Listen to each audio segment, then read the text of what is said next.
Olá pessoas, bem-vindos a essa série onde eu vou ensinar a desenvolver uma game engine do zero em C++. Eu estou criando essa série para pessoas com pouca experiência em programação e em programação de jogos em si, e também para reduzir a enorme escassez desse tipo de conteúdo em português.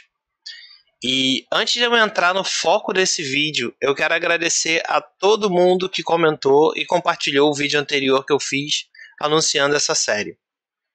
Eu recebi excelentes perguntas e sugestões, eu procurei responder cada uma individualmente, e ainda assim eu gostaria de comentar algumas delas aqui. Ok, então sobre os comentários que eu recebi no último vídeo, eu queria começar falando sobre esses dois aqui, que basicamente sugerem a criação de algum sistema de financiamento coletivo para apoiar o canal.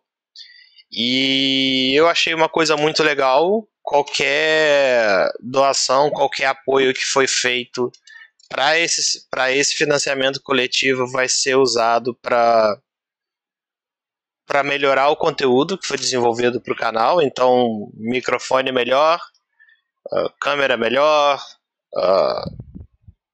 não sei. O que puder ser usado para poder fazer esse conteúdo ter cada vez mais qualidade, vai ser o destino desse financiamento coletivo. E o endereço é esse, é apoia.c/GameDevlog. Spoiler alert, eu chamei de Small, é o nome da engine que a gente vai criar, que é uma corruptela da palavra small em inglês, né, pequeno. Então, esse é o lugar onde você pode fazer a sua doação e me ajudar de alguma forma a desenvolver essa série, ok? Outro comentário é a revisão de programação do zero. Eu não botei nenhum comentário específico, mas o consenso é que as pessoas não acham necessário eu fazer uma introdução de programação ou explicar a programação do zero, ou, por exemplo, explicar C e C++ do zero, ou alguma coisa assim. Eu tenho a noção de que muita gente que vai assistir essa série, que tem interesse nessa série, tem pouco ou nenhum conteúdo ou conhecimento sobre baixo nível, sobre programação de baixo nível. Eu suspeito que seja sempre pessoas mais ligadas a programação web ou Java ou alguma coisa mais de sistema e de alto nível. Então eu vou procurar sempre ter isso em mente quando eu for explicar as coisas, mas não vamos fazer uma revisão e uma introdução de programação em si, ok? Esse foi o consenso das pessoas nos comentários. Outro ponto que discutimos lá, outros comentários que surgiram, foi em relação ao tamanho dos vídeos. Isso me surpreendeu um pouco, eu achei que as pessoas fossem querer vídeos bem curtinhos, bem objetivos e tal, mas no geral ninguém se... É o que eu comentei aqui embaixo, né? Eu tentei já me dar uma dica, né, do que dizer aqui, mas é possível que a gente tenha um vídeo de 15 minutos em um outro vídeo de 1h15 ou 1h30. As pessoas parecem que estão de boa com isso, então esse tipo de coisa pode acontecer. Então, à medida que a gente for liberando conteúdo, vocês podem ver aqui pelo lado, tem bastante episódio planejado, com complexidades variadas, alguns mais simples, alguns mais complicados. Eu vou tentar nunca ser raso demais a ponto dos vídeos serem artificialmente curtos e nem me aprofundar demais a ponto deles se tornarem enfadonhos e pouco produtivos, ok? Conteúdos específicos, esse foi uma coisa bem interessante. Este rapaz, NT10K, ele botou bastante coisa na mesa. Ele falou sobre abordar a parte física, importação de objetos como OBJ, FBX, shaders, sistema de colisões, deixar o projeto no Git, blá blá blá. Então vamos lá. O projeto vai estar no Git, sempre. O que deve acontecer é que deve ter um branch development, que é onde eu vou testar coisas ou fazer minha bagunça, e deve ter um branch master, onde você seguramente sempre pode pegar o projeto e ele vai estar rodando, vai estar compilando e ele vai funcionar. Sobre física, eu não vou...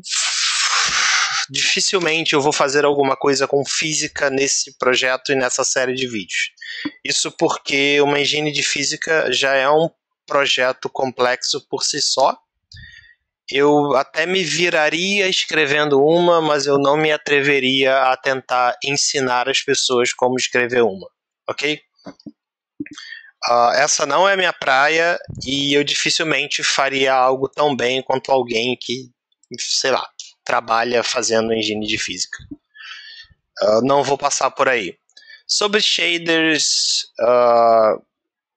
bom, isso se aplica também a sistema de colisões, né? Talvez a gente fazendo algum jogo a gente esbarre aí nessa questão da colisão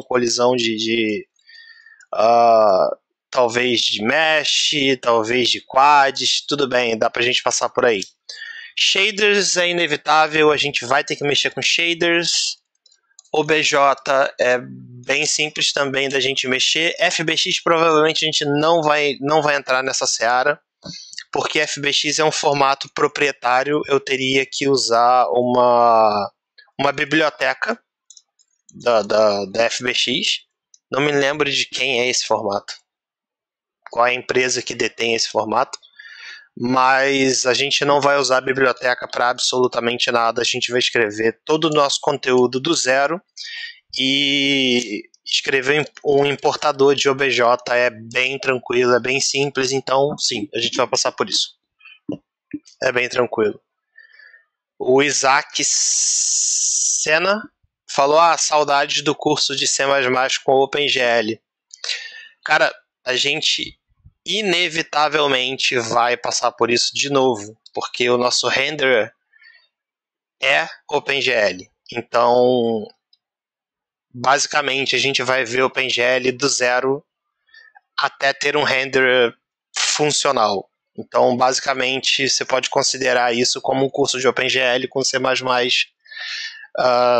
novamente. Fique feliz. Esse falou: estou muito interessado, mas acho que o básico de programação não é necessário. É uma boa mostrar linha por linha. Outra coisa da hora seria tentar embutir o interpretador de linguagem como Python Lua na engine por... Tá, pode contar com o meu apoio. Bom, basicamente o que esse cara está falando seria legal se a engine tivesse um sistema de scripting. Eu não vou fazer no sistema de scripting. Primeiro porque dá muito trabalho. Se você for realmente fazer um sistema de scripting. É basicamente fazer um compilador. E você vai precisar decidir que linguagem você vai fazer, blá blá blá. Segundo, se você não quiser fazer o sistema de scripting e você só quiser embutir um sistema de scripting que exista, você ainda vai ter muito trabalho criando bindings do lado da engine para que o sistema, para que o script possa falar com a engine. E eu particularmente acho que esse tempo não se paga, esse preço não se paga, a conta não fecha. Primeiro porque dá muito trabalho. Segundo porque você sempre precisa de um programador lá fazendo o binding dessas coisas. Então a ideia toda do scripting, que é você deixa não programadores criarem conteúdo para a engine sem precisar de um programador, isso já se provou que não funciona, porque você sempre precisa de um programador lá ou corrigindo, ou adicionando, ou modificando, ou incluindo bindings para o sistema de scripting. E invariavelmente qualquer coisa que um não programador vai escrever, principalmente numa linguagem de programação que é interpretada, que é scriptada, que é alto nível, vai ter uma performance inferior a um sistema de scripting. Mas uma performance inferior a uma programação nativa. Foi isso que eu quis dizer. Mas, spoiler alert, nós vamos ter uma funcionalidade muito parecida que vai te deixar fazer basicamente o que o sistema de scripting faz, utilizando... Enfim, eu não vou dar muito spoiler, mas a gente vai ter basicamente os mesmos benefícios de um sistema de scripting, sem todos os problemas que um sistema de scripting pode te dar. Ok? E por último, eu acho, o Xnork deu uma sugestão muito, muito, muito importante, e eu vou pedir ajuda das pessoas que assistirem os vídeos a me cobrarem a esse respeito. Ele disse: uma dica: deixa a fonte grande para ser possível aprender em qualquer lugar, em um celular, por exemplo. Cara, eu não sei se eu consigo deixar a fonte grande a ponto de você conseguir acompanhar todo o código num celular. Mas sem dúvida eu vou tomar o cuidado de aumentar a fonte no meu editor para que você leia confortavelmente no monitor, numa TV ou alguma coisa assim. E eu tenho um certo toque com esquema de cores, eu costumo trocar muito. Então, se algum vídeo eu tiver com um esquema de cor muito escalafabético, muito difícil de ler, alguma coisa assim, por favor me avisem para eu não usar ou para eu trocar ou alguma coisa assim. Tá? Esses foram os comentários que... Bom, isso é uma compilação dos comentários que eu recebi no último vídeo. Esse basicamente é o vídeo 0 da nossa série. Esse foi um prefácio, talvez. E agora, sem mais delongas, eu queria apresentar de fato o conteúdo desse vídeo e de fato começar a nossa série sobre desenvolvimento de game engines. Obrigado a todo mundo que colaborou, que botou comentário, que deu sugestão. Vamos fazer essa série de acordo com essas diretrizes que a gente estabeleceu junto aí nos comentários. E vamos que vamos. E para a gente falar sobre criação de game engine, acho legal a gente contextualizar a razão das game engines existirem, por que a gente cria game engine. E o motivo disso é para a gente poder focar os nossos esforços na criação de jogos. Se você parar para pensar em diversos jogos que você conhece, do mais simples ao mais complexo, você vai perceber que todos esses jogos compartilham uma estrutura em comum. Independente de como seja o gameplay desse jogo, ele vai acabar passando por esses 3 pontos. Ele captura o input do jogador, ele atualiza a simulação e ele renderiza um frame. Seja só com vídeo, seja através de áudio também, ou vibrando o joystick ou fazendo alguma outra coisa, mas ele vai dar o feedback para o jogador de todo o input do processamento que ele teve que fazer. Então a gente entende que jogos são sistemas de tempo real e eles vão se manter nesse loop infinitamente ou enquanto eles estiverem rodando, e esse loop é conhecido como game loop. E nesse loop a gente quer poder processar a maior quantidade possível de frames na menor quantidade possível de tempo.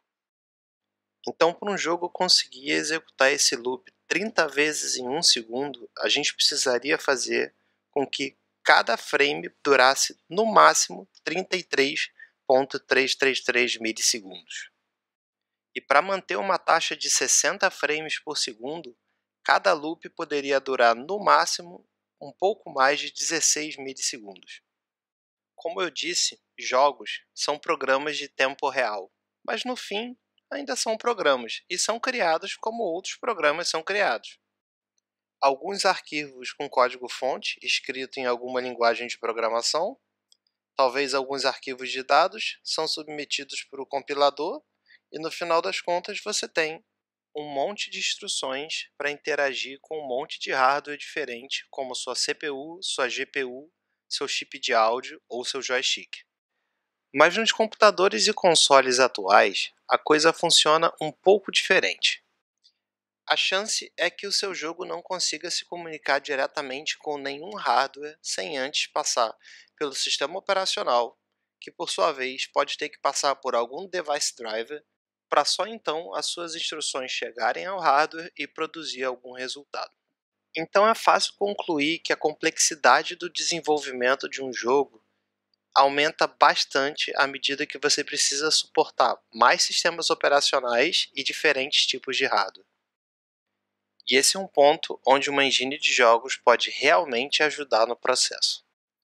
O usual nesses casos é isolar todas as implementações que sejam dependentes do hardware ou do sistema operacional e criar uma camada de plataforma por cima dessas implementações, de maneira que o jogo nunca fala diretamente nem com o sistema operacional e nem com o hardware. De certa forma, o seu jogo acaba sendo escrito para essa camada de plataforma específica. E uma vez que você tem uma camada de plataforma robusta, você pode começar a desenvolver sistemas reutilizáveis independentes do sistema operacional e do hardware real que está por baixo. Inclusive, muitos desses sistemas que rodam em múltiplos sistemas operacionais e plataformas são produzidos por diversas empresas e licenciadas para serem integrados em game engines ou integrados diretamente em jogos, e você consegue ver bastante disso quando você olha crédito de jogo, por exemplo. Mas esse não é o nosso caso, porque o nome da série é Game Engine do Zero, e nós vamos escrever absolutamente tudo que vamos precisar para botar a nossa Game Engine para funcionar, e isso inclui escrever a nossa própria Platform Layer, ou camada de plataforma. Mas isso fica para os próximos vídeos. Até lá!